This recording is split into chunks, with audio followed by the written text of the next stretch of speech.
Welcome back to another episode of the Diabuddy Dialogue, a podcast brought to you by the Diabetes Hope Foundation's EDI committee. I'm Rav, and I'm joined by my other co-host, Aastha, today. We'll be diving into managing diabetes in fast-paced, high-pressure environments.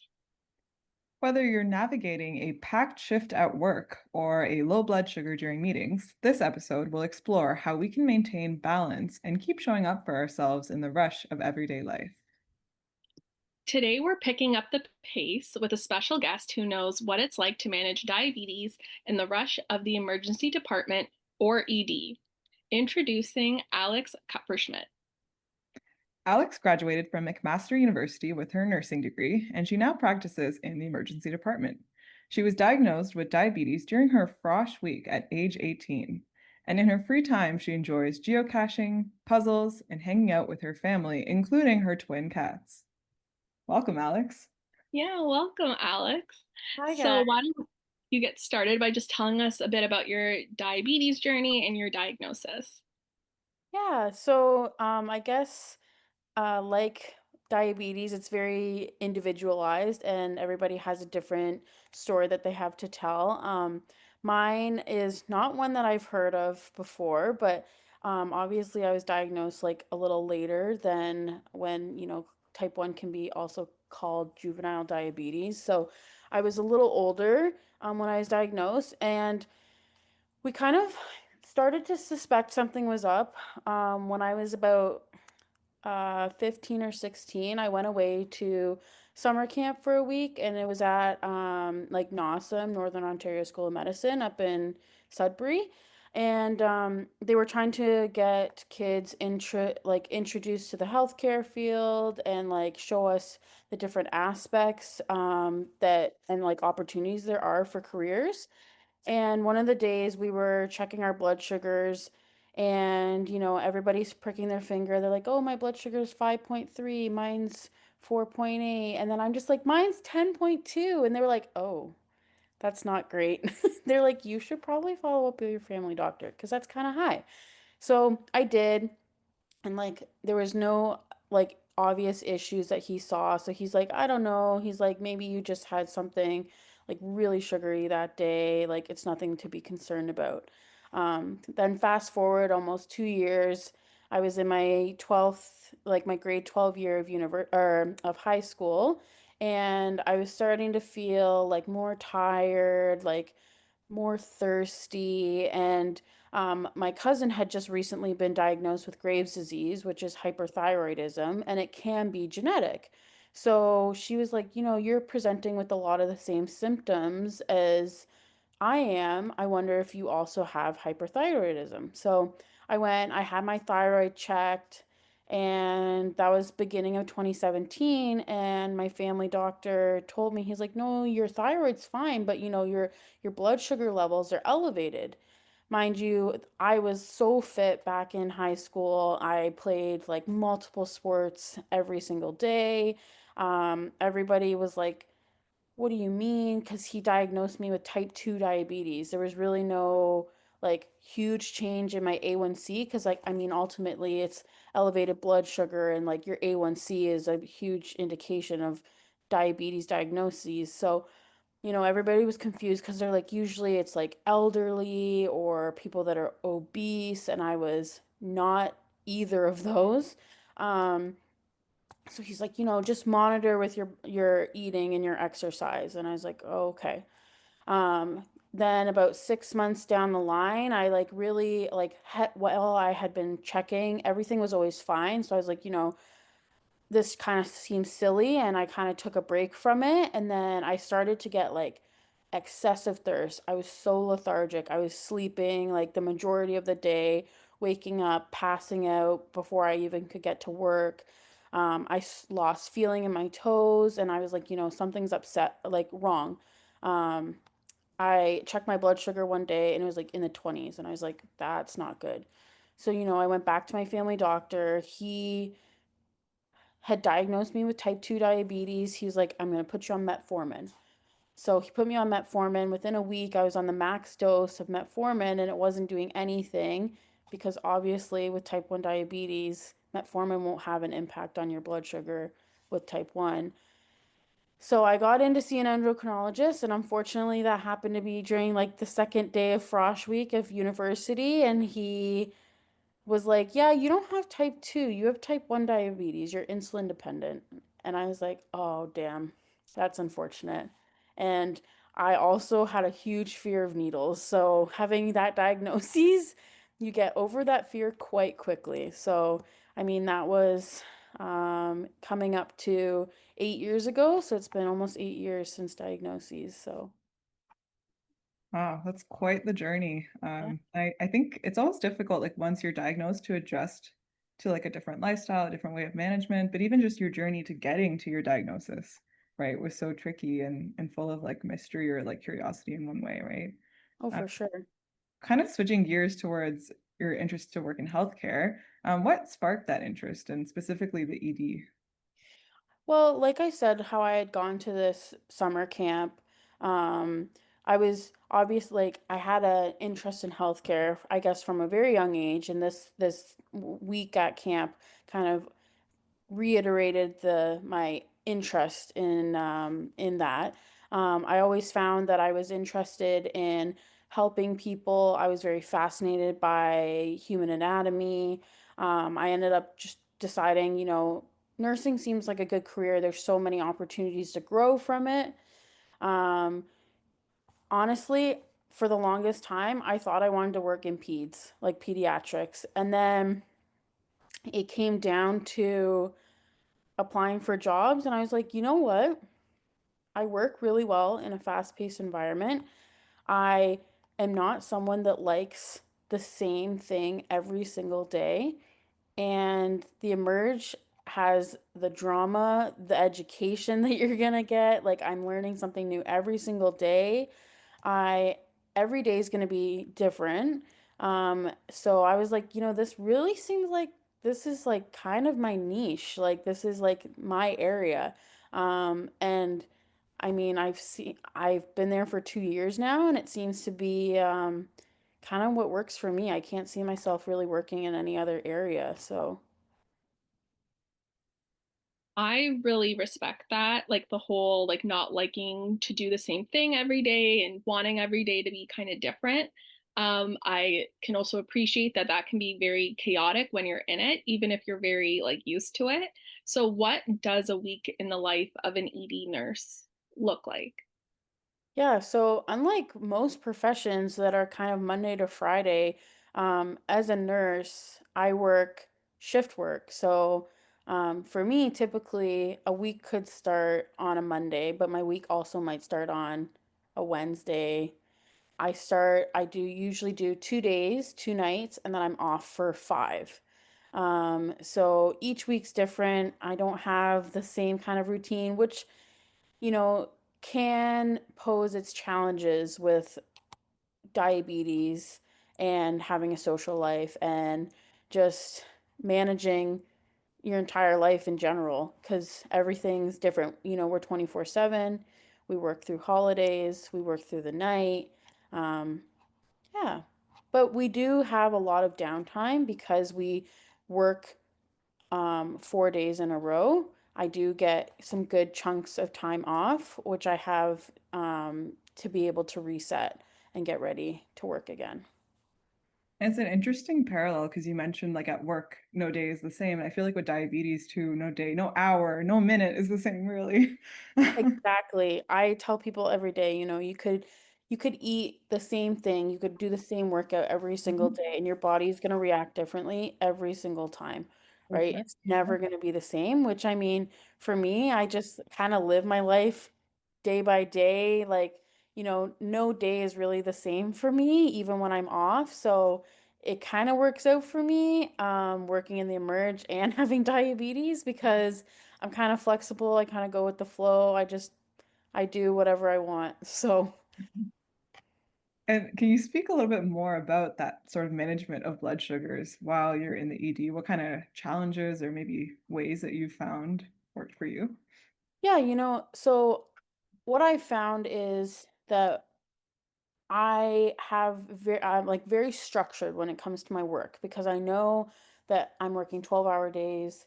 I don't have a lot of energy to meal prep, manage my diabetes when I get home from work.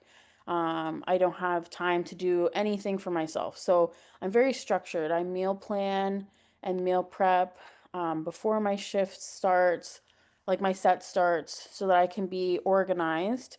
Um, Trying to fuel myself and like manage my diabetes so that, I'm having enough carbs to get me through the day because we're very active. We're on our feet the whole shift. We're running around.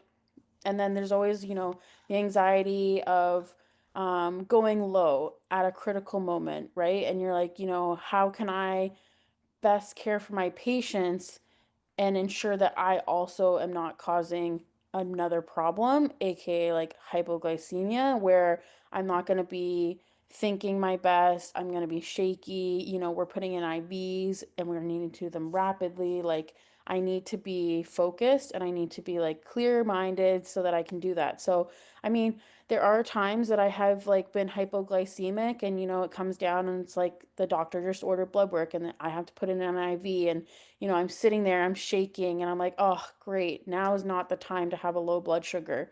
Or, we have a VSA, which means signs absent. So, someone that's coming in who's essentially dead, we're about to resuscitate them. I might be stuck with them for the next 2 hours. So, it's always a matter of looking at my blood sugar ahead of time, being like, okay, they're going to be here in 5 minutes. What's my blood sugar? Do I need to run and grab something so I can have it on hand? Anything like that. That's always, I guess, that's one of the issues with working as a nurse. I wouldn't necessarily always say it's in the emergency department, but like being prepared for situations where your blood sugar might go low. Um, and dealing with your diabetes. We miss breaks. For me, my friends are, they acknowledge that I have diabetes and they're like, no, you need to make sure you eat because you have diabetes. I can like truly like respect and like I'm in such like admiration for being able to like balance diabetes on top of just like living life outside of diabetes, but also to do it like in a healthcare setting, especially one that's like so demanding, like the ED. Like we've all, I'm sure, have been in like the emergency like department and like being on the other side as a patient. It's crazy to say the least. So I can only imagine sometimes where you're like I'm running high or I'm running low, and you have to be so quick on your feet. Which is a skill that I can just like, I'm truly in awe of you, Alex. And Um, remember yesterday we were talking about that decision fatigue, like the fact that you get decision fatigue from diabetes management, the what's the stat, like 180 extra decisions per day. yeah, Now you're making decisions for your patients as well and probably with your colleagues. So Oh, yeah. 100%. Yeah, the amount of times that my go-to low snack is like a little pack of Welch's.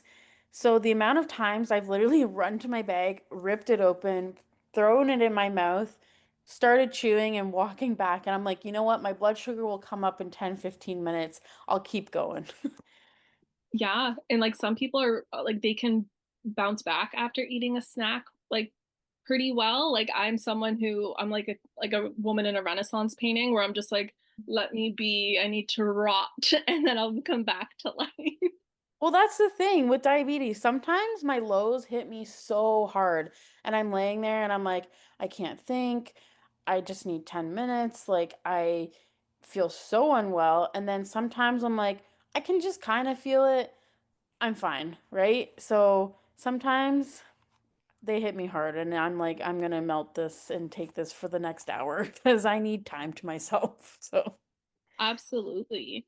Um, are there any accommodations in place for you at your current workplace, or like are there like what type of diabetes tech or like like tricks do you kind of like take advantage of to kind of help you with the day to day? So, not for myself, but I know one of my colleagues also has type 1 and she strictly works day shifts. So she does have an accommodation for that so that she's able to um, keep on a more regular routine. Because like a lot of diabetics, like they are very strict with their routine to help manage their diabetes. So that helps her. For me, I live life like a crazy lady. I kind of I don't like diabetes controlling what I do, so I just choose to deal with what it throws at me, and if anything, I feel like it makes me stronger and a better diabetic if I can deal with the changes more appropriately and um, so yeah, I don't know. Like, there's not necessarily other than like the typical, like in terms of like technology and stuff, like um, having my Apple Watch or like a digital watch on me is much more convenient because like it would be rude to be like pulling out my phone to look at my blood sugar. So if I'm in a patient's room and I just have gloves on, or even if I'm just talking to them, I can just like look down at my watch and be like, oh, that's what my blood sugar is. So that does allow me to like keep an eye on it, without like kind of being rude and pulling out my phone and stuff. I feel like there's also like that informal support, like even the people around you, the people you work with. I'm wondering like what the impact of managing your diabetes or having diabetes has on that relationship with your colleagues, or even their relationship with their patients, taking it even further. Yeah, so it can like obviously I know that everybody um is only trying to do their best to support you. There is times where I'm like I can get frustrated or annoyed because, you know, diabetes there's always alarms going off, your pump's going off, your Dexcom's going off, whatever it is. It's there's noises happening. Whenever people hear something, they're like, "Oh my gosh, what's wrong? Are you okay? Is your blood sugar high?" And I'm like, "You know what? I also can hear it. Um, I am fully aware that something is going on. I can promise you I'm taking care of it. There's different noises. They all sound very similar to someone who doesn't hear them every single day. But to us, like we know what each sound means. So, like they're like, "Oh, are you okay? What's going on?" And I'm like, "I know deep down you're just trying to be care." But I was like, I just want to be left alone. I will say, um, the one thing that I do take pride in as being a diabetic is and being in the healthcare field, especially in the emergency department, is we have had, some people come in, like sometimes their like diagnosis story is, they end up in the emergency department, they're in DKA. I feel as though I can offer support, like emotional and like diabetes support, because I'm like, hey, you know what? I've lived through it where that seemed like it was the worst day of your life. I'm here. Like, I can answer any questions while you're here. I can help you. I can give you tips and tricks really quickly. I can promise you that it will seem like it's the worst experience of your entire life, but it does get better. I've also had the opportunity where I've had colleagues come up to me and they're like, hey, I have a diabetic, like a type 1 diabetic with me. They have an insulin pump. I don't know what to do with it. Will you come help me? And I find situations like that to be extremely rewarding. First off, I'm like, haha, I am so knowledgeable. But also, I'm like, I just love, like, you have an instant connection with someone else that shares the same struggles as you, the same disease. Like, immediately, you're like, hey, you're one of us. Like, you and I, we have the same connection. So I'm like, I'd love to go and help that person. I'd love to bond with them. I love to hear their story, see if they have tips and tricks they can share with me. And then also like educating people about diabetes and type 1 diabetes, because I think there's a lot of miseducation between type 1 and type 2 diabetes. Because type 2 is so much more common than type 1. There's a lot of um, like miscommunication between the different types, right? And your So diagnosis journey kind of emphasizes that, right? Like just how do exactly. you diagnose? Yeah. Yeah. So, yeah, I don't know if that answered the question. No, it absolutely does. Even reflecting back on some of my experiences at, like a pediatric clinic or my adult clinic or, being in the hospital, some of the most meaningful connections or like meaningful like appointments and trips to the ER are ones where like the workers, the clinicians, nurses have diabetes or have like experience with loved ones who have diabetes, because we can talk about it in like a light and kind of like heartwarming way, even if it's like a very like scary situation.